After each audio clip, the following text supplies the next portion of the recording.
Today we are going to learn how to make a origami swan. Pretty simple. Not very steps. I believe there's only 6, and you only need one actual object with you or material, and that would be the paper itself. Now the paper you want to choose to make your origami swan, you can make it out of any paper you want. You can make it out of a dollar bill, you can make it out of a piece of paper, you can make it out of really flexible cardboard if you want. The only important thing you have to do before you create your swan is just make sure it's in a square shape.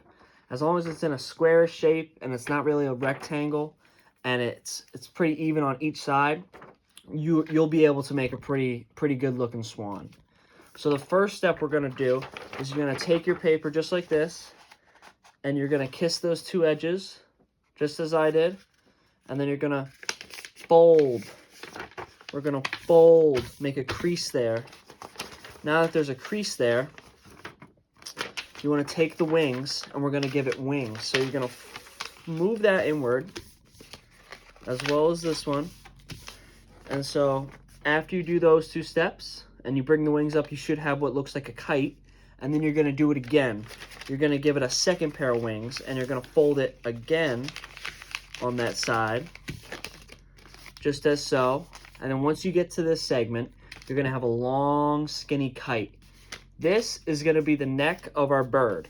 So we're going to bend that right there and make sure that it's pretty even with the length of the bird. You want the whole thing to kind of, once you bend it, you kind of want it all to be end in the same area around there. Once you do that, you can also bend the head to give your head a little 3D aspect. It's not, you don't need to, but you can. And then after you do that, you would take this little piece and then you bend it right in the middle. And now if you have any problems, like the paper starts curling, see how the paper started curling? Just bend it back and try it again. You could be a little rough with it. The paper, it may be delicate, but you can really mess around with it if you want. You can change how high you want the neck. You can choose how big you want the neck. All really up to you. This is probably one of my favorite pastimes when I'm real bored.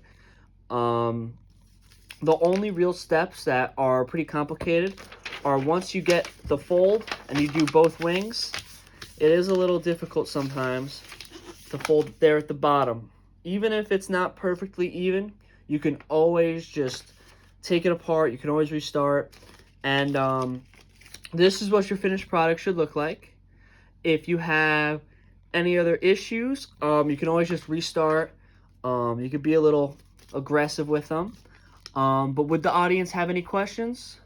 Yes, so how did you learn to make these? So I learned to make these in 7th grade. I was in one of my classes for language, and we had an assignment where we had to make a note or a letter or some type of writing like article, and you could choose to put it on any like type of paper you wanted, and you could make it look however you wanted. And I thought it would be funny if I turned in a paper that was shaped like an origami swan. And when I learned how to do it, I was like, wow, it's actually pretty easy.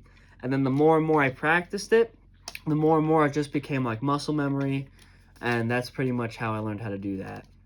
Why do you think other people would want to learn how to make a swan out of paper? I think other people would love to learn how to make swans out of paper, as it's something to do in your free time. If you're really bored, you're waiting in line, you have a piece of paper, you're in line at the deli, and you got a little deli ticket, you can fold it up into a little bird. You got a gum wrapper you can fold into a little bird.